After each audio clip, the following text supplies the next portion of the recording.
চন্দননগর নামের এক শান্ত ও সুন্দর গ্রাম। এই গ্রামে এক জীর্ণ কুটিরে বাস করতেন গৌরী দেবী। তার ছিল দুই মেয়ে, বড় মেয়ের নাম সুন্দরী আর ছোট মেয়ের নাম শ্যামা। নামে যেমন সুন্দরী, সত্যি অসাধারণ রূপবতী ছিল, কিন্তু তার মন ছিল অহংকারে ভরা।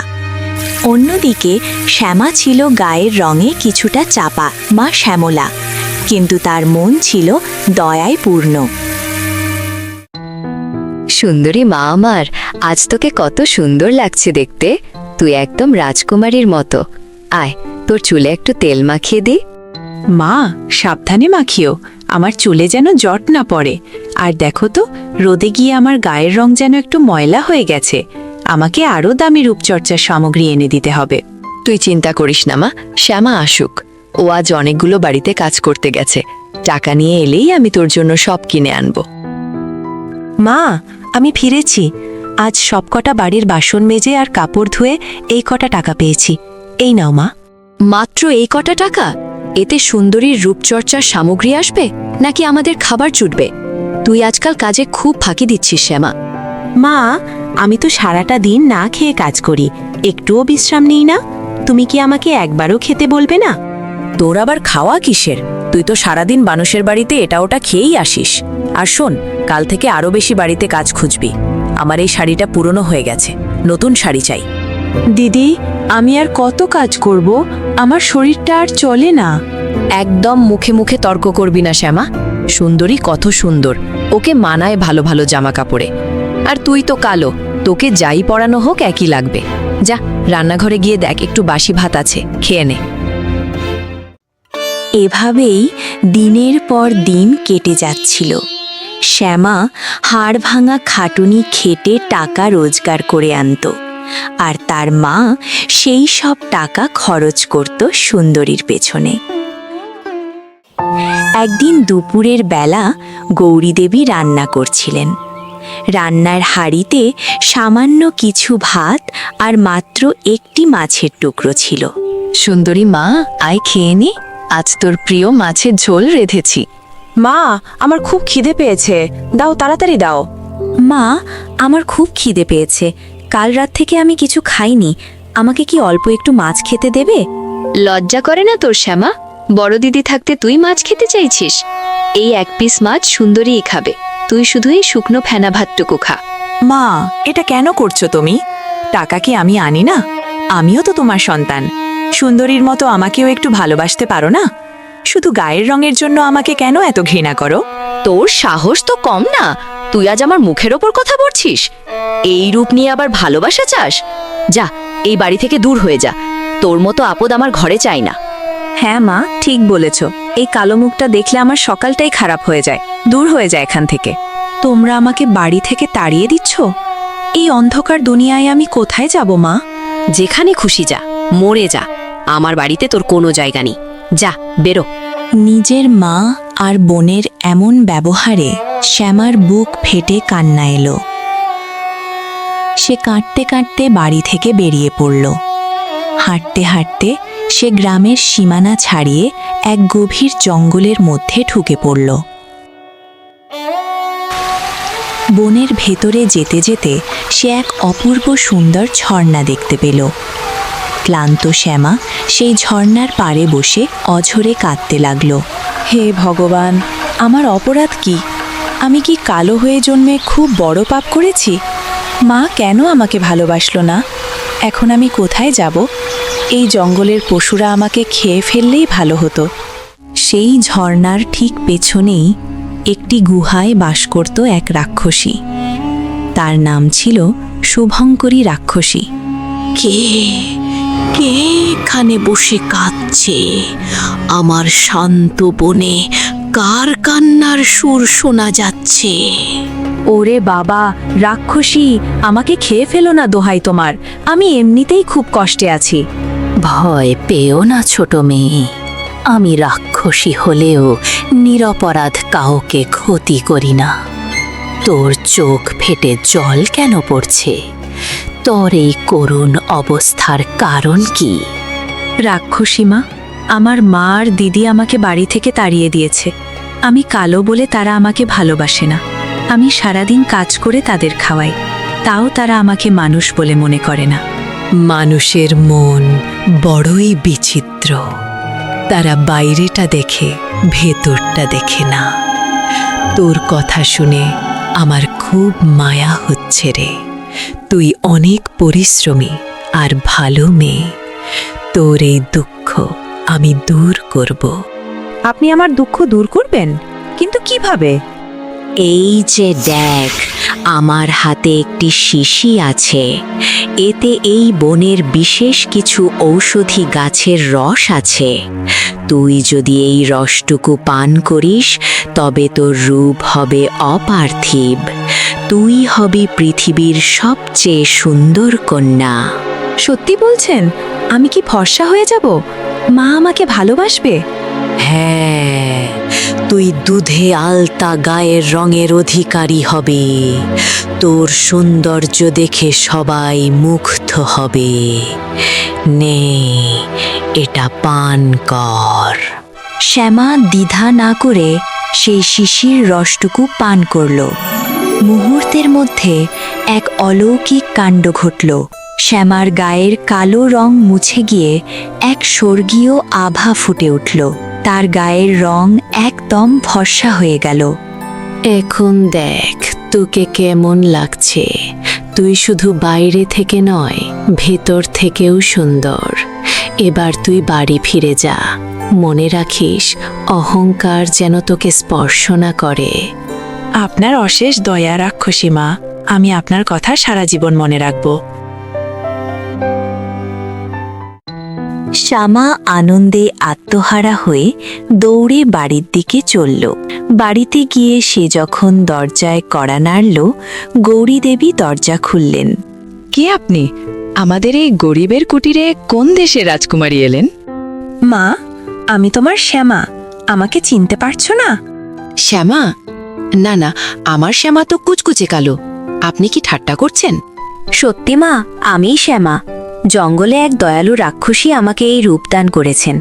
তিনি আমাকে একটি জাদুকরী ওষুধ খাইয়েছিলেন। কি বলছিস তুই? তুই শ্যামা? অসম্ভব! তোর গায়ের রং তো আমার থেকেও অনেক বেশি ফর্সা হয়ে গেছে। তুই এত সুন্দর হলি কিভাবে? দিদি, বনের ভেতরের সেই ঝর্ণার কাছে এক রাক্ষসী থাকে। তিনি আমার মনের কষ্ট দেখে আমাকে সাহায্য করেছেন। ওরে আমার শ্যামা, আমি কত বড় ভুল করেছি। তোকে কত কষ্ট দিয়েছি।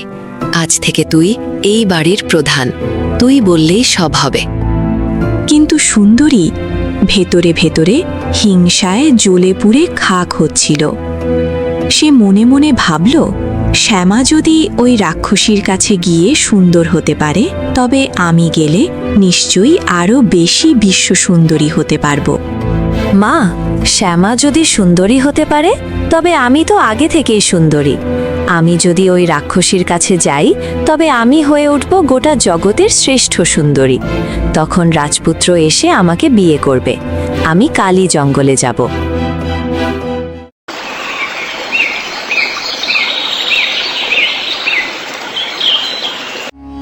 পরদিন সকালে সুন্দরী কাউকে কিছু না বলে সেই গভীর জঙ্গলে চলে গেল।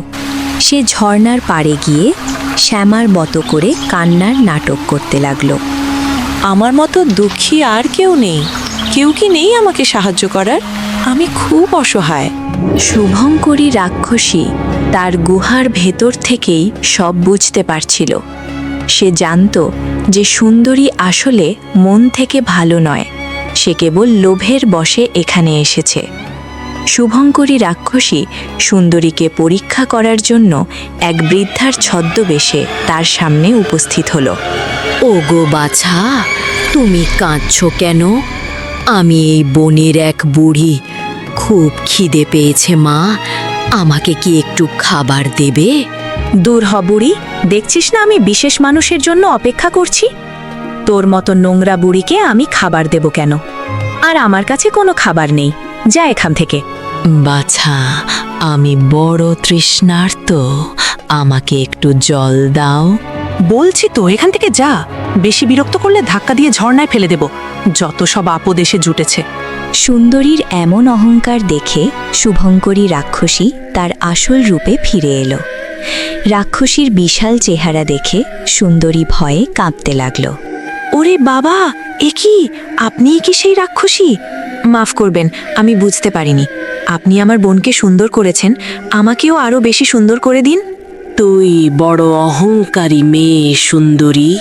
তুই রূপের বড়াই করিস, কিন্তু তোর ভেতরটা পচা আবর্জনায় ভরা।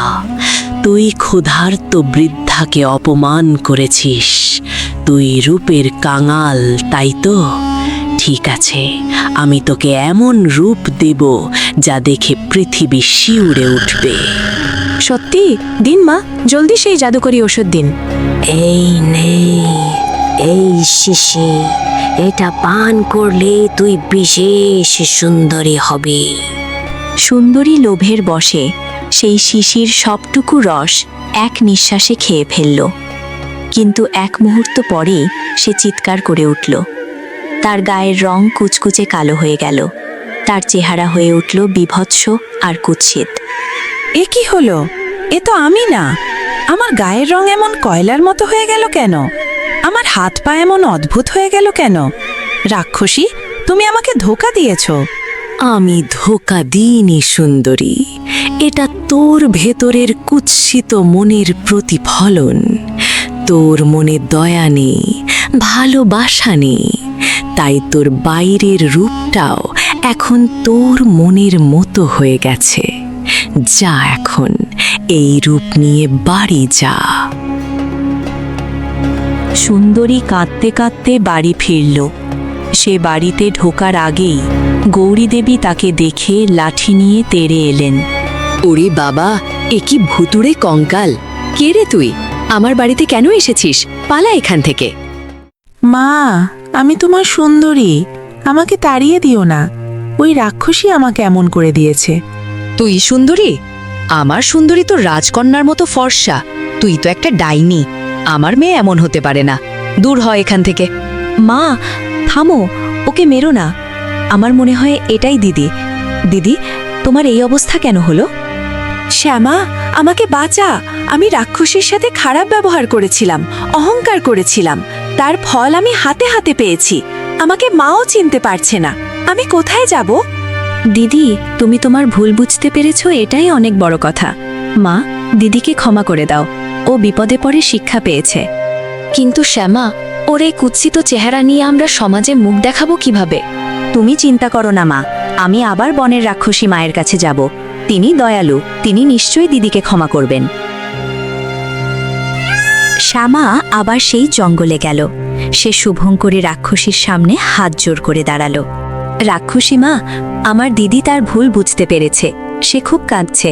দয়া করে ওকে আগের মতো করে দিন। ও আর কখনো অহংকার করবে না। তোর মনটা সত্যি সোনার। তোর দিদি তোকে এত কষ্ট দিয়েছে, তাও তুই তার জন্য প্রার্থনা করছিস। তোর অনুরোধে আমি ওকে ক্ষমা করলাম।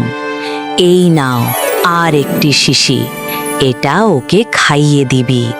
কিন্তু মনে রাখিস, এবার যদি সে আবার অহংকার করে, তবে তার রূপ আর কখনো ফিরবে না।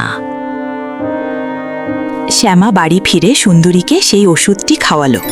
সুন্দরী আবার তার আগের রূপ ফিরে পেল, কিন্তু এবার তার মনে কোনো অহংকার ছিল না। সে বুঝতে পারল যে গায়ের রঙের চেয়ে মানুষের মন অনেক বড়। আমাকে ক্ষমা করে দে বোন, আমি তোকে অনেক কষ্ট দিয়েছি। আজ থেকে আমরা দুজনে মিলে কাজ করব আর মাকে দেখে রাখব।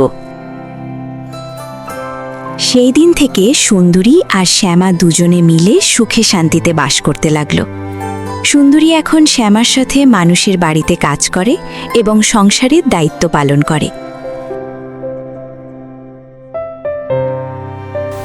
তোমরা যারা আমাদের আগের ভিডিওতে এত সুন্দর সুন্দর নাম কমেন্ট করেছিলে, তাদের সবাইকে অসংখ্য ধন্যবাদ। আর এই ভিডিওটি যারা দেখলে, তোমরা তোমাদের নামের সাথে কোথা থেকে কমেন্ট করছো সেটা জানাতে ভুলো না কিন্তু। তাহলে আমরা নেক্সট ভিডিওতে জায়গা সহ তোমাদের নাম আমাদের ভিডিওতে উল্লেখ করব।